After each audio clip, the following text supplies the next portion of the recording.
शेतकरी बांधवांसाठी एक अत्यंत महत्त्वाची बातमी समोर आली आहे। आता हे कार्ड काढलं तरच पीएम किसान योजनेचा लाभ मिळणार आहे। तसेच या योजनेत कोणकोणते नियम बदलण्यात आले आहे हे आपण आजच्या या व्हिडिओच्या माध्यमातून सविस्तरपणे जाणून घेणार आहोत। त्यामुळे शेतकरी बांधवांनो, आजचा हा व्हिडिओ शेवटपर्यंत नक्की पहा। तसेच आजच्या या व्हिडिओला आपल्या इतर शेतकरी बांधवांपर्यंत जास्तीत जास्त शेअर करा, जेणेकरून त्यांना सुद्धा या माहितीचा फायदा होईल। तर शेतकरी मित्रांनो, तुम्ही कोणत्या जिल्ह्यातून आमच्या चॅनलवरील व्हिडिओ पाहत आहात हे आम्हाला कमेंट करून नक्की कळवा। तसेच पीएम किसान योजनेचा लाभ मिळाला आहे की नाही हे सुद्धा आम्हाला कमेंट करून नक्की कळवा। तर शेतकरी बांधवांनो, केंद्र सरकारने 2019च्या लोकसभा निवडणुकांपूर्वी एक मोठा ऐतिहासिक निर्णय घेत शेतकऱ्यांना मदत म्हणून पंतप्रधान किसान सन्मान योजना म्हणजेच पीएम किसान ही योजना सुरू केली। या योजनेनुसार शेतकऱ्यांना दरवर्षी 6,000 रुपयांचा लाभ दिला जात आहे। मात्र शेतकरी बांधवांना दिली जाणारी ही आर्थिक रक्कम एका टप्प्यात मिळत नाही, तर 2,000 रुपयांचा एक हप्ता याप्रमाणे या पैशांचे वितरण केले जात आहे। आता प्रत्येकी 4 महिन्यांनी या योजनेचा एक हप्ता शेतकरी बांधवांच्या खात्यात जमा होत असतो। आता पीएम किसान या योजनेअंतर्गत आतापर्यंत पात्र शेतकरी बांधवांच्या खात्यात एकूण 18 हप्ते जमा झाले आहेत। म्हणजे ज्या शेतकऱ्यांनी या योजनेचा अगदी सुरुवातीपासून लाभ घेतला आहे अशा शेतकरी बांधवांना आतापर्यंत या योजनेअंतर्गत एकूण 36,000 रुपयांचा लाभ मिळाला आहे।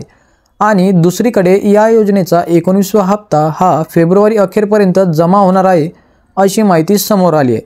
आता मित्रांनो, पीएम किसान या योजनेचा 18वा हप्ता हा 5 ऑक्टोबर 2024ला पात्र शेतकरी बांधवांच्या बँक खात्यामध्ये वितरित केला होता। म्हणजेच आता या योजनेचा लाभ जमा होऊन 3.5 महिन्यांचा काळ पूर्ण झाला आहे।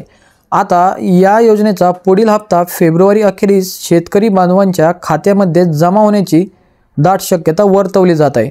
म्हणजेच फेब्रुवारी महिन्याच्या शेवटच्या आठवड्यात 100% या योजनेचा जो 18वा हप्ता आहे हा शेतकरी बांधवांच्या खात्यामध्ये जमा करण्यात येणार आहे। तर शेतकरी बांधवांनो, अशातच आता पीएम किसान या योजनेचा नव्याने लाभ घेऊ इच्छिणाऱ्या शेतकरी बांधवांसाठी एक नवीन नियम लागू करण्यात आला आहे। तर आता 1 जानेवारी 2025 नंतर जे शेतकरी बांधव या योजनेचा नव्याने लाभ घ्यायचा असेल, म्हणजे ज्या शेतकरी बांधवांना या नवीन वर्षात या योजनेचा लाभ घ्यायचा असेल, तर अशा शेतकरी बांधवांना नवीन नियम आणि अटींची पूर्तता करावी लागणार आहे। आता पीएम किसान या योजनेचा लाभ घेण्यासाठी शेतकऱ्यांना फार्मर आयडी द्यावा लागणार आहे।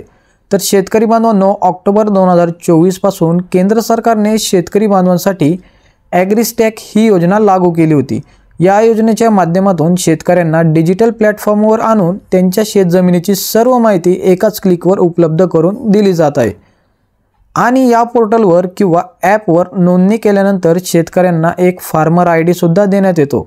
दरम्यान आता नव्याने म्हणजेच 1 जानेवारी 2025 नंतर ज्या शेतकऱ्यांना पीएम किसान योजनेचा लाभ घ्यायचा आहे अशा शेतकरी बांधवांकडे फार्मर आयडी कार्ड असणे अत्यंत आवश्यक आहे,